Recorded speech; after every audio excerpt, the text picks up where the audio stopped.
E no Salmo 80, ah, o texto que temos hoje para meditar, ele diz assim: Ó pastor de Israel, dá ouvidos, tu que guias a José como a um rebanho que te assentas entre os querubins, resplandece. Perante Efraim, Benjamim e Manassés, desperta o teu poder e vem salvar-nos. Faz-nos voltar ao Deus, faz resplandecer o teu rosto e seremos salvos. Ó Senhor Deus dos exércitos, até quando te indignarás contra a oração do teu povo? Tu os sustentas com pão de lágrimas e lhes dás a beber lágrimas em abundância. Tu nos pões por objeto de contenção entre os nossos vizinhos, e os nossos inimigos zombam de nós entre si. Faz-nos voltar ao Deus dos exércitos, faz resplandecer o teu rosto e seremos salvos. Trouxeste uma vinha do Egito, lançaste fora as nações e a plantaste, preparaste-lhe lugar e fizeste com que ela aprofundasse raízes e assim encheu a terra. Os montes cobriram-se com a sua sombra e como os cedros de Deus se tornaram os seus ramos. Ela estendeu a sua ramagem até ao mar e os seus ramos até ao rio. Porque quebraste então os seus valados, de modo que todos os que passam por ela a vindimam. O javali da selva a devasta e as feras do campo a devoram. Ó Deus dos exércitos, volta-te, nós te rogamos, atende dos céus e vê, e visita esta vinha, e a videira que a tua destra plantou, e o sarmento que fortificaste para ti, está queimada pelo fogo, está cortada, pereceu pela repreensão da tua face. Seja a tua mão sobre o varão da tua destra, sobre o filho do homem que fortificaste para ti. Deste modo, não nos iremos de após ti. Guarda-nos em vida e invocaremos o teu nome. Faz-nos voltar, Senhor, Deus dos exércitos, faz resplandecer o teu rosto e seremos salvos. Queridos irmãos, sabem, este texto, para ter o efeito que devia, eu tinha de exagerar aqui em dois registros que eu espero que os irmãos tenham notado. Para já, no registro da tristeza. E nós somos um país, Portugal é um país cujo estilo de música mais seu, mais único, é o fado. E é um estilo de música triste. E há um aspecto que eu acho que era mesmo assim com acordes menores, se a pessoa queria ler bem este salmo. Repararam na diferença? Exatamente. Tinha de ser em tons menores e tinha de ser bem chorado, porque há uma parte deste salmo que tem uma tristeza, que tem uma... Acho que podemos usar a palavra, uma mágoa profunda, por aquilo que é o estado atual de Israel. E já vos vou falar um pouco no contexto. E reconheço, às 3 e tal da tarde, não tive a capacidade de chorar este salmo como valia a pena que ele fosse chorado. Mas não gostava que tu perdesses isso de vista. O tom de lamento que existe neste salmo. A mensagem que eu te quero pregar chama-se Um Natal para Fortes e Fracos. Se nós pensarmos em tristeza, pensamos nos fracos. Mas eu gostava que hoje nós pudéssemos pensar nos fracos quando estão tristes, mas também em ti, se for o caso de te sentires forte hoje. Porquê? Porque nós somos chamados, enquanto cristãos, a entender a diferença entre fracos e fortes. Porquê? Muito resumidamente, Jesus é Deus feito fraco para que tu sejas forte.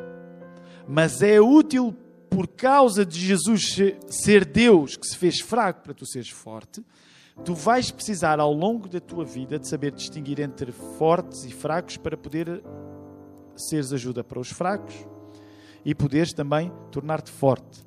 Então, nós vamos começar no Salmo 80, depois vamos fazer uma digressão por outros textos do Novo Testamento, mas eu gostava que tu juntasses estas duas coisas, a lamentação do Salmo, à fraqueza que é sentida, para depois saberes que tens uma tarefa como cristão no dia a dia, a saberes distinguir quem é forte de quem é fraco e como é que isso vai ser importante para a tua vida. Vamos orar, vamos pedir a Deus que faça isto acontecer no nosso coração. Obrigado, Senhor, por este dia aqui em Algés. Senhor, obrigado por cada pessoa que aqui se reúne. Senhor, cada um de nós traz uma certa expectativa quando nos reunimos para louvar o Teu nome. Nós queremos que as melhores expectativas não apenas se cumpram, mas que sejam ultrapassadas, e não temos vergonha de pedir isso. Senhor, nós queremos pedir também que, se for o caso de alguém que veio sem grandes expectativas, se calhar quase para cumprir um dever, um hábito, uma obrigação, ó Senhor, que Tu possas encher o coração desta pessoa também e possas trazer uma alegria que esta pessoa não estava à espera de receber. Tudo isto acontece não é por quem prega, mas é por quem é pregado. Por isso nós oramos isto em nome de Jesus. Amém. Volta lá ao texto. Como te disse, eu precisava estar aqui a chorar um pouco para tu entenderes a força deste salmo. Se eu tiver de resumir muito, porque são 19 versos ainda, eu diria que este Salmo 80 tem importância. E deixa-me dizer, talvez tu não te lembres, mas este Salmo 80 é um texto que geralmente é lido durante o tempo de preparação para o Natal, o tempo do Advento. E eu até te vou confessar uma coisa. Preguei um sermão completamente diferente, mas neste Salmo 80, o ano passado. Agora, se queres que me diga, e depois eu posso verificar isso, já não me recordo se foi em Algés, se foi na Lapa. Não sei se algum de vocês se recorda, para fazer já o fact-checking, mas é só para dizer que este salmo, com frequência, entra na celebração, na preparação da celebração para o Natal. Porquê? Porquê é que este salmo, com esta linguagem tão triste, aparece tipicamente nas celebrações do Advento? Deixa-me explicar-te. O que tu estás a encontrar neste salmo é a imagem de uma vinha arrasada.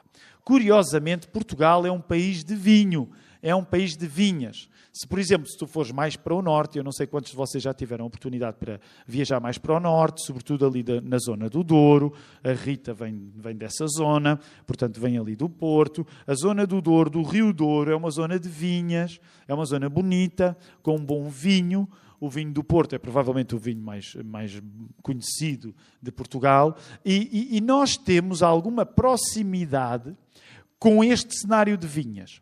Agora, uma vez mais, e não é a primeira vez que falamos acerca de vinhas aqui, porque a Bíblia está cheia de vinhas, imagina a força de uma vinha no Médio Oriente, que é uma região ainda mais árida do que a nossa. Então, tu tens aqui uma imagem de uma vinha, de uma videira que foi arrasada, ok?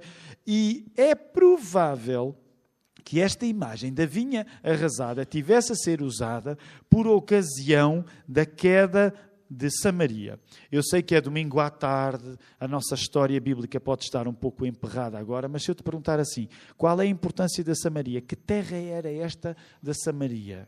Portanto, ainda antes do Novo Testamento. No Novo Testamento a tua cabeça pode ir mais para os samaritanos, a parábola do bom samaritano, onde nós tivemos há pouco tempo, ou a conversa de Jesus com a samaritana, mas pensa na Samaria do Velho Testamento. Qual era a importância da Samaria no Velho Testamento? Força, gostava de ouvir. Era a capital do Reino do Norte. Portanto, lembras-te quando Israel ficou dividido? 10 tribos ficam no norte e a capital do Reino do Norte é Samaria. E ela cai por volta do ano 722 anos antes de Cristo às mãos da, quem é que se recorda? Da poderosa Assíria. Uma vinha, que é o símbolo que está a ser usado neste salmo, é na cultura hebraica de há 3.000 anos, mais ou menos o tempo deste salmo de Asaf, era uma vitória potente da fertilidade numa terra muito árida. Uma vinha era um símbolo extraordinário de vida num lugar que era conhecido pela sua secura. Uma vinha era força, era um símbolo de vitalidade. Então já estás a entender porque é que esta linguagem é tão triste. Porque este símbolo de vida, este símbolo de vitalidade, tinha sido destruído. Olha lá para o teu verso. Por exemplo, há aqui detalhes engraçados. Para o teu verso, para o teu capítulo 80. Esta vinha que tinha sido trazida de onde? Lembram-se onde é que vinha esta vinha? Do verso 8. Tinha vindo do Egito, porque o povo tinha sido libertado no Egito. E tinha plantado na terra prometida. E ela, no verso 9, o que é que aconteceu com esta vinha? Vai lendo e vai respondendo. No verso 9, o que é que aconteceu? Esta vinha adquiriu o quê? Raízes. Mais, ainda no verso 9, esta vinha encheu a terra. No verso 10, os montes cobriram-se com a sombra desta vinha. Repara, naquele lugar árido, tens sombra. E como os cedros de Deus se tornaram os seus ramos. E ela, diz o verso 11, ela estendeu a sua ramagem até ao mar e os seus ramos até ao rio. E agora olha o verso 12. A tristeza, o salmista a refilar com Deus, porque quebraste então os seus valados, de modo que todos os que passam por ela a vindimam. Sabes, aqui, temos no Concelho de Oeiras. Eu tenho a bênção de viver no Concelho de Oeiras. Gosto muito de viver no Concelho de Oeiras. Algés é Oeiras. Quantos é que estão a viver atualmente aqui deste grupo no Concelho de Oeiras? Ei, somos uma... Não, temos de levantar a mão. O Caleb e a Ruth não estão a levantar a mão. Somos alguns. Eu não vou dizer mais, porque as pessoas de Oeiras às vezes têm um bocado de mania. A verdade é essa. E eu não quero que seja uma igreja com mania. Mas Oeiras está cheia de coisas boas. E há um lugar que eu não sei se o irmão Paulo e a irmã Bia... Se a irmã Rosários também já visitaram, mas há um lugar especial em Oeiras que é a Estação Agronómica de Oeiras. Já passearam? É colado ali ao Jardim do Marquês de Pombal, perto da Câmara Municipal. Portanto, o quartel-general do Isaltino. E a Estação Agronómica é muito bonita porque é grande e tem vinhas. E uma das coisas que aconteceu há uns anos, quando o pessoal começou a usar mais a estação agronómica, porque foi um espaço que nem sempre esteve aberto ao público, agora está, durante a pandemia as pessoas fugiam para a estação agronómica, porque como não havia muita liberdade para andar na rua, as pessoas iam para a estação agronómica passear. Verdade seja dita, foi quando eu e a Ruth começámos a passear mais, a nossa família, na estação agronómica. Então acontecia na estação agronómica uma coisa parecida com aquilo que é uma lamentação aqui do salmista, no verso 12, que era, o pessoal ia para lá, para a estação agronómica de Oeiras com sacos de plástico. E adivinham o que é que iam fazer? Andavam a vindimar a estação agronómica sem autorização. Enchiam os sacos de plástico com as uvas que havia lá. Então era o pessoal tudo a sacar uvas das vinhas da estação agronómica. É a mesma coisa que está em causa no verso 2. As pessoas que passam vindimam. Eu não sei se tu tens muita experiência de vindimas, não é o meu caso. Mas é aquela ideia, olha, o pessoal nem está a respeitar a propriedade privada porque as pessoas que passam estão a levar as uvas. Então imagina tu a cuidares de uma vinha e de repente chega lá o povo e levam-te as uvas todas. Quando tu queres vindimar, já outros vindimaram. E não fica por aí, porque a linguagem continua. Olha lá, verso 12, a linguagem específica continua. Verso 13, o javali da selva a devasta e as feras do campo a devoram. Portanto, o que aqui está em causa com este todo discurso da vinha abandonada, é a fraqueza que sente alguém que viu uma coisa que antes foi forte, agora que está em ruínas. Essa tristeza. De certeza que tu já passaste por uma experiência destas, não necessariamente com uma vinha. Um lugar onde tu foste feliz, que estava cheio de significados e memórias. Voltas a esse lugar e de repente está abandonado. Algum de vocês tem uma experiência assim?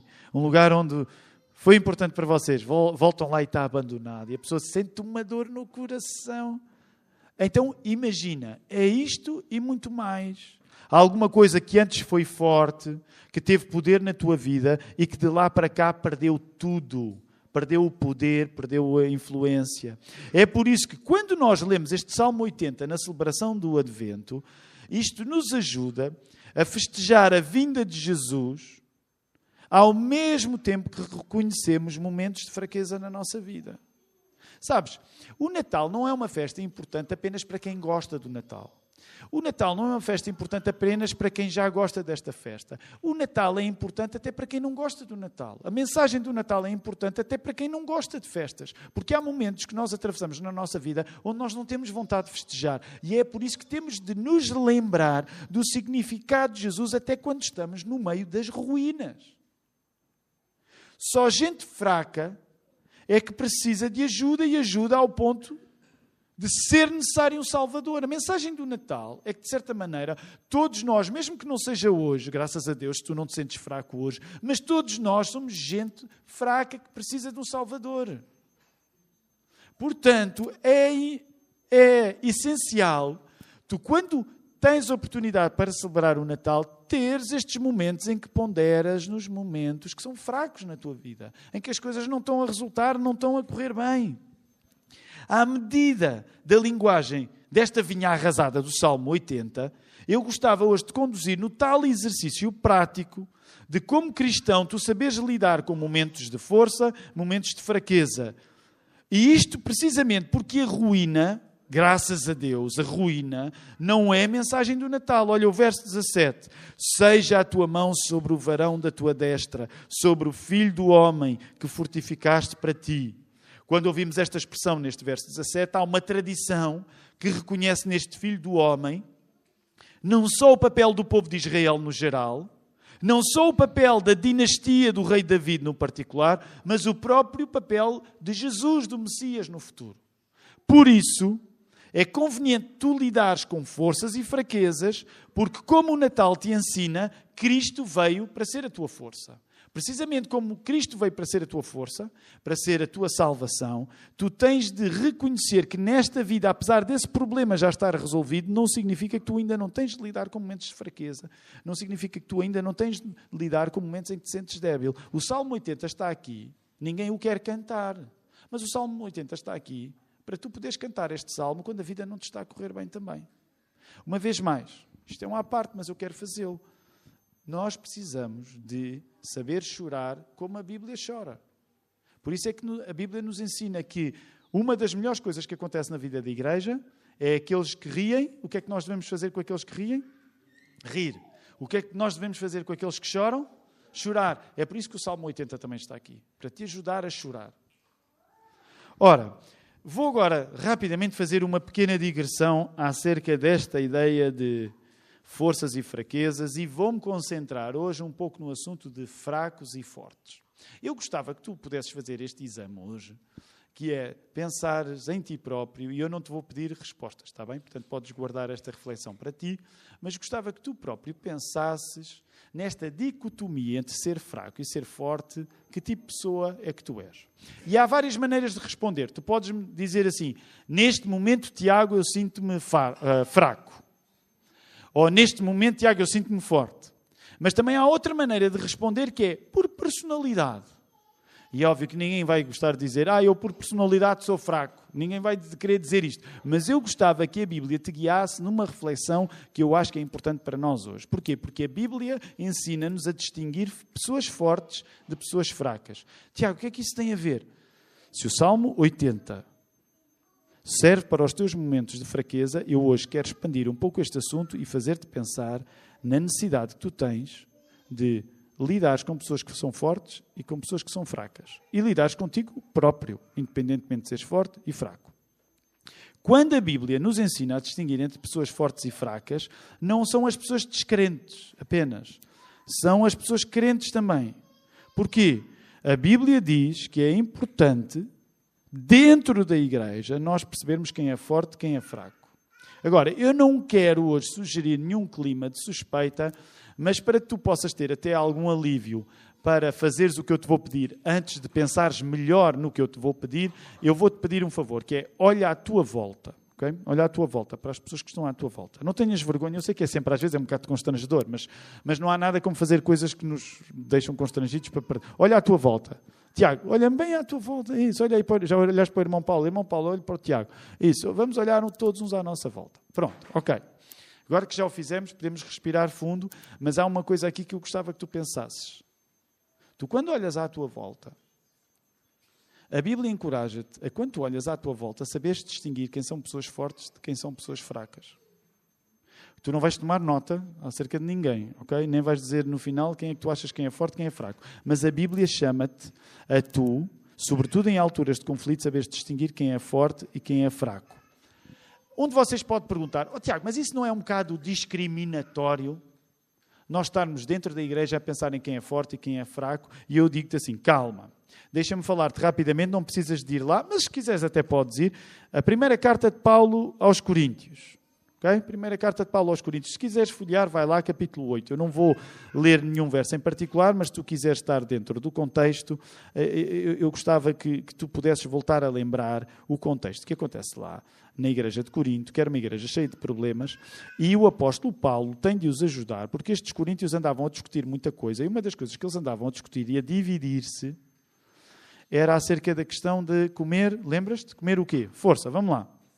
Carnes. Qual era a questão acerca das carnes? Carnes é que são estas. Eram carnes, e isto hoje é difícil de explicar. Eu reconheço que é difícil de explicar porque é um contexto muito diferente. Mas há perto de 2000 anos, na cidade de Corinto, que era uma cidade politeísta. O que é uma cidade politeísta? Muitos deuses. Portanto, havia muitos deuses. Não era como agora. Bem, agora também há muitos deuses, de certa maneira. Mas imagina, há 2000 anos, muitos deuses. Então, uma das coisas que acontecia, quando tu ias comprar carne ao mercado, qual é o melhor sítio para comprar carne? Qual é o sítio... Tiago, onde é que tu gostas de comprar carne, por exemplo? No talho. É mais cara, mas é melhor. Então, imagina, a pessoa ia ao talho ou ia ao mercado, ou ia ao hipermercado, e as carnes tinham, antes de chegarem até às bancas, de chegarem até ao lugar onde estavam a ser vendidas, elas tinham sido consagradas aos vários deuses que existiam. Eu sei que isto pode parecer estranho. Olha, mal comparado, vou fazer uma comparação, se calhar vou falhar, mas pensando nos irmãos do Brasil, que têm ainda mais diversidade religiosa. Imagina, era mal comparado, era como se tu fosse a comprar carne ao mercado e umas tinham sido dedicadas eu acho, espero não dizer uma grande barbaridade, mas a Iemanjá ou assim, aos orixás. Imagina, era uma coisa destas. E isso trazia discussão entre os crentes, a dizer, eu não vou comer carne que foi dedicada a Iemanjá ou aos orixás, ou se fosse em Portugal, sei lá, a determinados santos, sei lá, ao Santo Cipriano. Sim, havia uma discussão, eu não vou comer. E eu dizia, eu não só vou comer, como vou comer duas postas. E, imagina, tu tinhas de repente, a igreja estava a discutir estas coisas. De um modo que já era uma igreja muito dividida e que estava a dividir ainda mais. E o que o apóstolo Paulo tem de tratar, um dos vários assuntos que ele tem de tratar na primeira carta aos Coríntios é acerca disto. E uma das coisas engraçadas que ele faz é que quando ele começa a tratar deste assunto que andava a dividir pessoas na igreja a Corinto, ele chama fortes a uns e fracos a outros. Quem são os fortes? São os que comem carne. Comem carne, ficam fortes, não é? Mas os fortes são os que comem carne. Sabes como é que o apóstolo Paulo os trata? Por exemplo, no verso 7 do capítulo 8, eles têm conhecimento e, portanto, sabem que não há problema nenhum para comer carne. O que é que ele chama àqueles que têm medo de comer carne? Chama fracos. E os fracos, ao contrário dos fortes, ficam chocados. Porque o apóstolo Paulo explica no capítulo 8, no verso 9, porque eles não têm conhecimento. Os fortes parecem ser as pessoas que têm conhecimento, têm ciência, e os fracos parecem ser os outros que não têm conhecimento. E porque não têm conhecimento, são fracos. Agora, eu não vou agora aprofundar esta questão dos fortes e dos fracos. Mas a verdade é que este assunto é tratado por Paulo de uma maneira muito única. Porque apesar de ele chamar fortes a um e fracos a outros, os fortes são os que comem porque não há problema nenhum em comer, fracos são os que não comem porque não há problema nenhum em comer, ele depois vai sugerir uma coisa estranha, que agora vamos deixar on hold, vamos deixar em pausa, já aí vou voltar. Mas ele vai sugerir uma coisa que pode parecer estranha. E eu, porquê que te estou a falar nestas coisas? Porque tu precisas de saber quem é que é forte, de quem é que é fraco, para não andares a tratar gente forte como se fosse fraca e não andares a tratar gente fraca como se fosse forte. Sabem, isto é uma das conversas que às vezes eu e a Ruth temos nas nossas voltas, nos nossos passeios.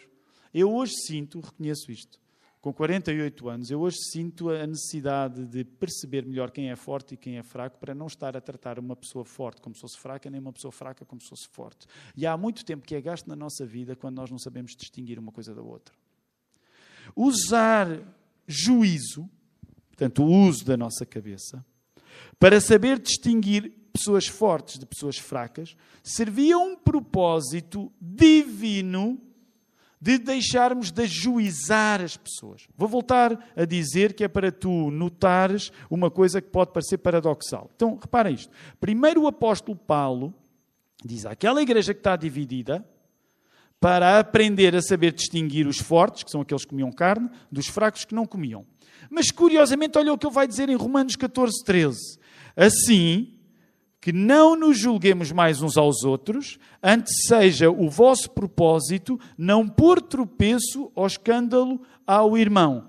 Vou voltar a dizer. Assim, que não nos julguemos mais uns aos outros, antes seja o vosso propósito não pôr tropeço ou escândalo ao irmão. O que é que isto significa? Isto é curioso, porque num primeiro momento o apóstolo Paulo pede que nós usemos a cabeça para saber distinguir quem é forte e quem é fraco. Mas no final o que ele diz é, agora que vocês usaram o vosso juízo para distinguir quem é forte e quem é fraco, o que é que vocês não devem fazer? Qual é a coisa que parece uma contradição? Agora que vocês usaram o vosso juízo para saber quem é forte e quem é fraco, o que é que vocês não devem fazer? Vocês não devem ajuizar as pessoas. E a pessoa diz, Paulo, então mas em que é que ficas? Primeiro, nós temos de usar a nossa cabeça para distinguir quem é forte e fraco. Para quê? Para que no final tu não faças distinção entre as pessoas. E parece uma contradição, mas não é. Usar o juízo para saber distinguir fortes dos fracos serve o propósito divino de tu deixares de julgar as pessoas. E eu sei que pode parecer algo ilógico, mas deixa-me dizer-te de outra maneira. Se tu não sabes distinguir uma pessoa forte de uma pessoa fraca, tu não vais ser capaz de decidir viver além dessas distinções. Quando eu sei que a pessoa com quem eu lido é fraca, pensa nisto. Quando eu sei que a pessoa com quem eu lido é fraca, eu não posso tratá-la como se ela fosse forte. E agora deixa-me dizer-te na prática. E hoje eu quero partilhar algumas coisas que pelo menos assim eu nunca as disse antes, nem aqui em Algés, nem na Lapa. Quando eu estou com uma pessoa fraca, eu não lido com a pessoa fraca da mesma maneira como lido com a pessoa forte. Eu quando estou com uma pessoa fraca tenho de condescender. E eu sei que o verbo condescender tem uma conotação negativa. Mas eu, quando estou com uma pessoa fraca, eu tenho de condescender. Eu tenho de tentar ir ao encontro dessa pessoa fraca. Quando eu estou com uma pessoa forte, eu tenho de confrontar. Percebes a diferença? Quando eu estou com uma pessoa fraca, eu não posso confrontar uma pessoa fraca. Eu tenho de condescender. Quando eu estou com uma pessoa forte, eu não posso condescender, eu tenho de confrontar. Porque se eu não souber distinguir uma coisa da outra, eu vou estar a confrontar os fracos, olha, grande coisa. E vou estar a condescender com os fortes. Deixa-me dizer, também quero ser sincero contigo. Para mim é uma grande tentação. Porque quando nós estamos com pessoas que são fortes, é duro confrontá-las, porque elas são fortes. Quando nós estamos com uma pessoa fraca, é uma grande tentação confrontá-la. Porquê? Porque é fácil confrontá-la. Ela não tem como se defender. Agora, eu sei que intencionalmente estou a promover um certo desvio do Salmo 80, mas para tu pensares isto, tu já pensaste talvez alguns dos problemas que às vezes existam entre nós. E, sinceramente, nem é tanto o caso de Algés. Algés é uma plantação de igreja. Nós ainda nem sequer tivemos tempo para ter grandes problemas entre nós. Mas deixa-me falar-te, pensando no futuro de Algés e, eventualmente, até no teu passado. Tu já pensaste que às vezes há problemas que nós temos uns com os outros porque tu estás a tratar pessoas fortes como se fossem fracas e estás a tratar pessoas fracas como se fossem fortes. Não há glória nenhuma em tu chegares a uma pessoa fraca e confrontares a pessoa fraca. Tu tens de condescender, tens de ajudar a pessoa fraca. Não há glória nenhuma em tu chegares a uma pessoa forte e condescenderes com a pessoa forte. Isso é fácil. Então, por isso mesmo, é que quando tu estás com alguém que precisa de ajuda, tu tens de ajudar, tu tens de trazer a pessoa. Quando tu estás com alguém que é forte, tu tens de confrontar. Agora, também deixa-me dizer-te, à medida que nos aproximamos do final, e Daniel, podes vir, que vou avançar para o último parágrafo, mas deixa-me dizer, isto é um meio, não é um fim. E é aqui que eu te quero explicar uma coisa que nos devolva ao espírito Salmo 80. Já muitas vezes nós temos falado acerca disto, provavelmente até mais na Igreja-mãe do que aqui em Algés. Lembra-te que distinguir na Bíblia é uma coisa divina. O mundo foi criado por Deus, através da sua palavra, a distinguir coisas. Portanto, repara o que eu estou a dizer. Distinguir é uma coisa divina. O mundo foi criado com Deus a distinguir luz das trevas, terra do ar, sol da lua, bichos que voam de bichos que não voam e de bichos que nadam, homem da mulher e por aí fora. Quando Adão foi chamado a imitar Deus, ele foi chamado a imitar Deus a fazer que tipo de distinção? Ele tinha de distinguir os animais, as espécies. Ele chamava macaco a um, chamava cobra a outro. Ele estava a distinguir, porque quando nós distinguimos uma coisa, estamos a imitar a maneira como Deus criou todas as coisas. Adão foi chamado a imitar Deus distinguindo os animais. Pensa nisto, já no passado falámos várias vezes. O dom do discernimento é na Bíblia sinal de que a pessoa está a aprender a ver o mundo como Deus vê. E eu sei que o que te vou dizer pode parecer estranho, mas há uma maneira de discriminar que não é errada, que é certa. Porque a diferença é a invenção de Deus, não é a invenção do diabo. O diabo não inventa a diferença. Deus inventa a diferença. Então há maneiras corretas de nós discriminarmos as pessoas. No sentido, dentro da igreja, percebemos que se a pessoa é forte, precisa ser confrontada, se a pessoa é fraca, precisa de ser ajudada. Quando nós distinguimos fortes de fracos, usamos o método de Deus para atingir os objetivos de Deus. E qual é o objetivo último de Deus com todas estas distinções? Pensa nisto. Distinguir pessoas fortes de pessoas fracas é um método incluído no projeto de Deus consertar tudo o que está estragado. Nesse refazer de todas as coisas, há um passo seguinte que é dado e que é muito importante para ti perceberes. Porque se eu passei algum tempo a dizer assim, tu precisas saber distinguir quem é forte, quem é fraco, eu preciso te lembrar de outra coisa muito importante que a Bíblia diz. A Bíblia diz que os fortes serão fracos e que os fracos serão fortes. E é assim que Deus refaz todas as coisas. Eventualmente já pode estar a ver onde é que eu vou terminar. Quando nós pensamos no Natal, e também é por isto que fazemos estas coisas todas, nós estamos a relembrar que a pessoa mais forte que existe, o ser mais forte que existe, que é descrito até na Bíblia como Todo-Poderoso. O Todo-Poderoso fez-se um bebé para que aqueles que se acham poderosos não se armem em adultos. É por isso que a Bíblia diz que o céu só se alcança quando nós somos como crianças. Então pensa nisto. A Bíblia ensina-te a distinguir pessoas fracas de pessoas fortes para tu seres justo a lidar com cada pessoa.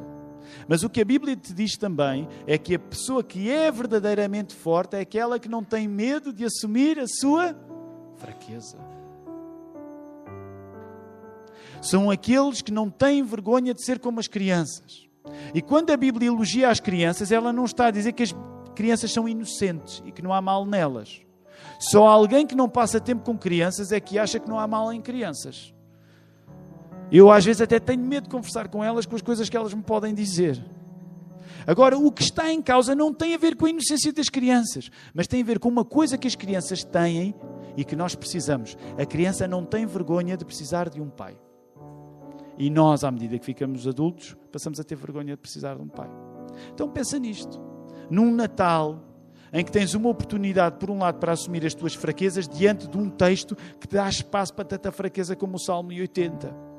Que é o Todo-Poderoso, ao fazer-se um bebé em Jesus, ajuda-te a ti para que quando tu te sentes demasiado poderoso, não te julgares autónomo. Não te julgares autossuficiente. Quando eu lido com fracos, eu gostava de terminar, no próximo domingo não serei eu a pregar, gostava de terminar este último sermão que prego em Algés em 2025, pensando já em 2026 e estendendo-te este desafio. Quando eu lido com pessoas que são fracas, eu tenho de contribuir para que as pessoas fracas se deixem de vitimizar. A minha condescendência com uma pessoa fraca não é ai, coitadinho de ti, és mesmo fraquinho. Quem é que gostava se eu dissesse isto a alguém? Coitadinho de ti. Ai, coitadinho. Quando eu condescendo com uma pessoa fraca, eu tenho de contribuir para que essa pessoa fraca deixe de se vitimar, porque Deus tem poder para os fracos. Em 2026, eu gostava que tu pudesses seguir este conselho bíblico. Quando lidas com pessoas fracas, não te juntes àquilo que muitas vezes pode ser uma vitimização. Não. Porquê? Porque Deus sustenta os fracos. Quando Maria soube que estava grávida, o que é que ela fez? Ela cantou. E quando ela cantou, ela foi buscar uma canção de uma cantora que tinha existido antes dela. Era um greatest hit. De quem é que era o greatest hit do Velho Testamento? Era de Ana. E Maria diz, aí, eu vou cantar a canção de Ana. E uma das coisas que Maria canta é, Senhor, tu pegas nos fortes, arrasas com os fortes e levantas os fracos. Porque quando tu ajudas um fraco, tu ajudas a que o fraco se levante. Não é que ele fique lá no chão com teorias de vitimização. Por outro lado, eu quero lidar com os fortes, lembrando-lhes que Deus tem o poder para tirar a força aos fortes, quando os fortes se armam em vaidosos. Cuidado quando nós estamos de pé. É por isso que a palavra diz, quem está de pé, cuidado, não caia. Deus tem muita experiência no negócio de derrubar gente vaidosa e poderosa. Por isso, nós que agora nos preparamos para entrar num ano que vai ser especial em Algés, pela sua graça, e deixem-me dizer, já temos assinado o documento em que a Igreja Evangélica de Algés nos deixa usar isto mais um ano. Estamos satisfeitos por esta generosidade.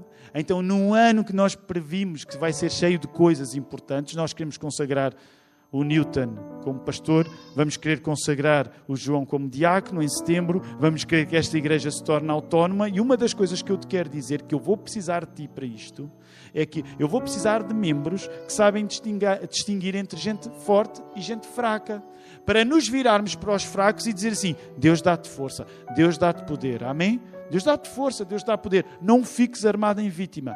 Deus está habituado a levantar pessoas que se sentem fracas. E por outro lado, dizer às pessoas que estão cheias de si próprias, cuidado, Deus está no negócio de derrubar gente vaidosa. E que nós saibamos fazer isto de uma maneira que em último grau celebra o Deus Todo-Poderoso que se fez bebé, para que nós não tenhamos a mania que somos adultos. Nós somos crianças a precisar de um Deus Pai em todos os momentos da nossa vida. Vamos responder com um louvor, vamos responder com adoração. Recebe a bênção deste Deus que é único e santo. Ao único Deus sábio seja dada a glória por Jesus Cristo para todo sempre. Amém.